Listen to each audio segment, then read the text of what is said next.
Ja se zovem Ramis Paloš, ali eto nazvali su me Vlašićkim Robinsonom. Bio je jedan čovjek koji je preživio brodolom pa izašao na otok i tako da je on preživljavao na tom otoku i onda pošto sam ja došao ovdje pošao najviše tih prirodnih sredstava koristi za život. Ja Robinson Crusoe. I onda je ovaj jedan novinar došao i tako me nazvao tim imenom. I tako je to i ostalo.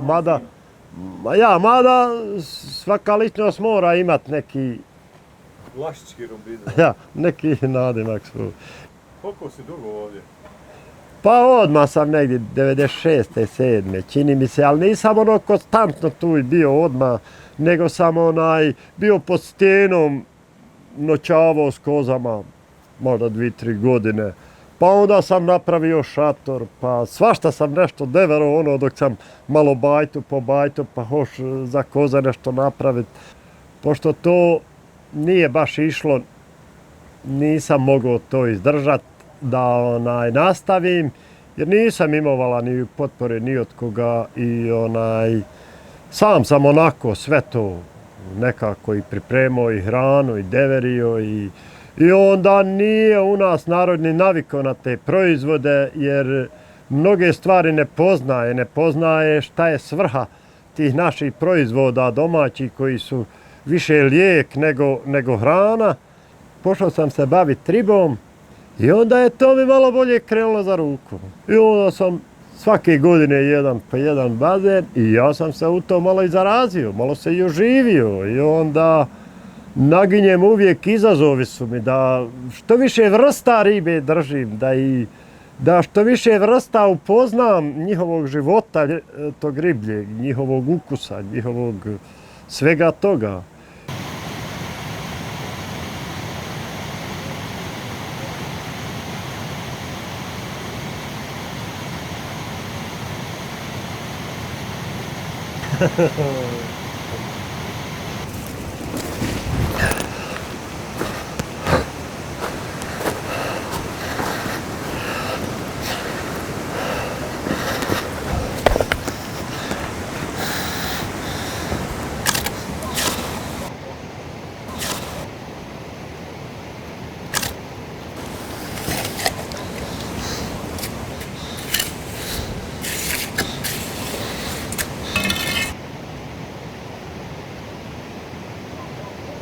Ja sam sad ovaj bazen radio ovdje i ovako ponesem sebi kafu i ja dok sjednem kafu popijem, ja čitam knjigu.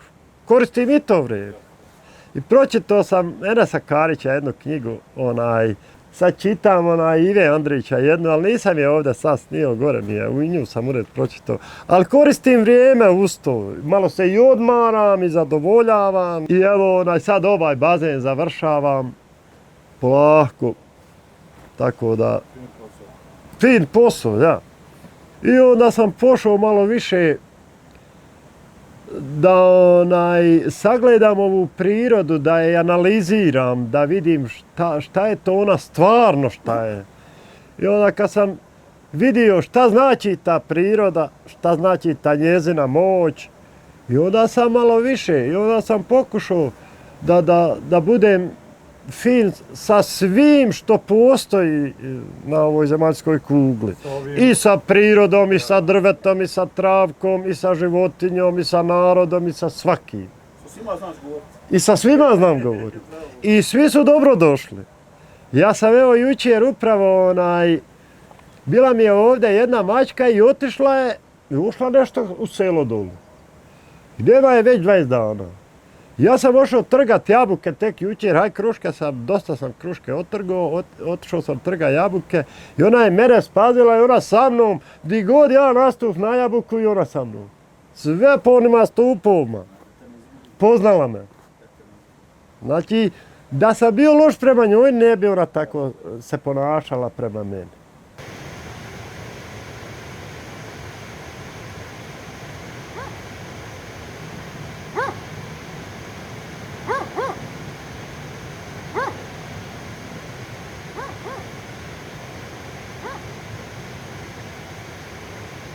Preternati životi svi dolaze spontano.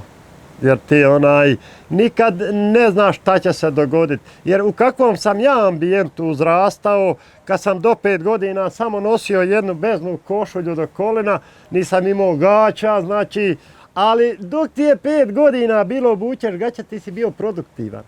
Odmah si išao ili čuvat nešto, ili radit, ili pribirat grahov, podabirat voće. Odmah si bio produktivan. Šta misliš o ovom što ovaj narod ovoliko frlja okolo? Ma joj, sve to neukus, neobrazovanost, onda neodgoj. Prestalo je se odgajati, da ja vama pravo kažem. Jer ja u moje vrijeme kad sam ja odrastao, ja nisam smio poniti sikiricu u šumu kao mala. Nisam smio ni nož poniti. Jer su mi stari ljudi sugerirali da ne smijem ni jedno to drvce posjeći da ono plaće.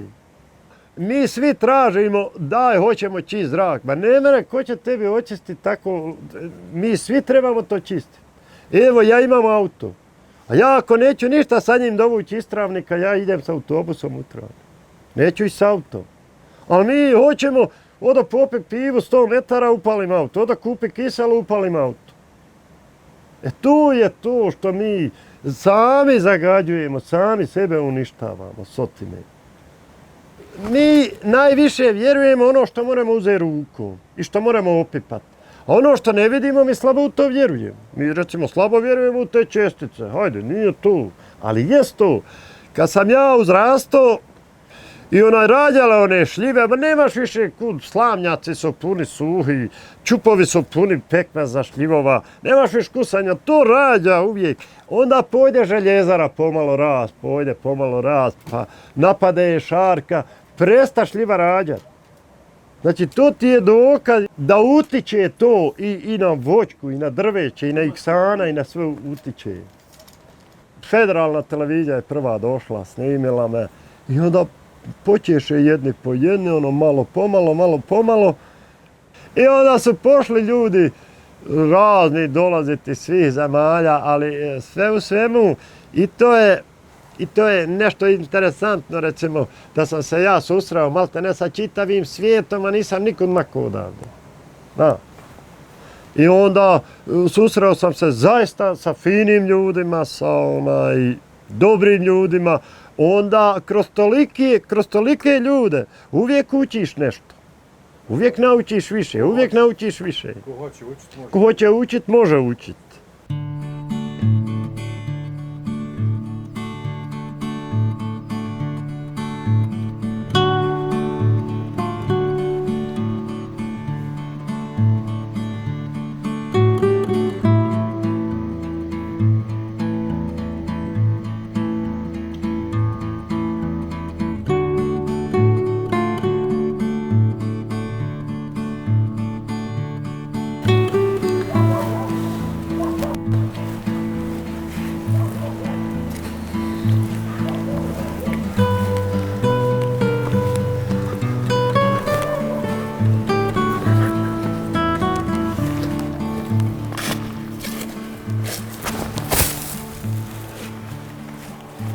I ovdje imam štalu za koze, imam evo ovdje za kukuruze u klipu, koš koji koristim ovako jer ja u klipu samo mogu ovdje držati kukuruz za zamljevenje i držim tu i kukuruz, evo.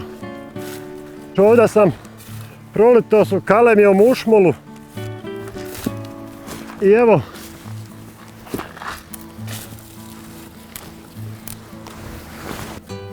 prvu godinu odmah plod bacila.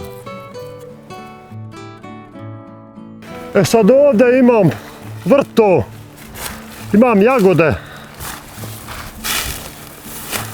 Tu i posijemo ovako sebi za ljeto potrepština neki. Mi cijelo ljeto imamo jagode za našu potrebu za konzumiranje i mi imamo često obrok samo jagode. Paradajz, evo vidiš, jer uspjeva, nismo ga svega ni obrali, ali evo još se ovo more pobrat i oni će dozreti unutra u kući. I tako da mora sve uspjevati uglavnom.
Ja inače najvolim u kuhanuka. Jest, povozu, dobro. Bjelančevine su najpotrebnije u organizmu. Mlijeko zdravo, sir zdrav. To treba svaki dan konzumirati. I onda odem, napravim gumu, najdem drugu i odvučem i ostavim auto gori, ne varam dvoj guni. Znam onog Sakima što je pravio bešike, stapove i one čabrove i doće glava. Zemlja neobrađena, to je...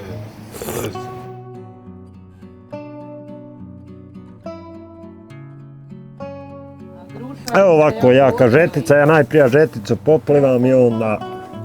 Evo, ovo je. To je... Prijatelji moji, vidiš što se zdravo ti radiš, moj rebni tome.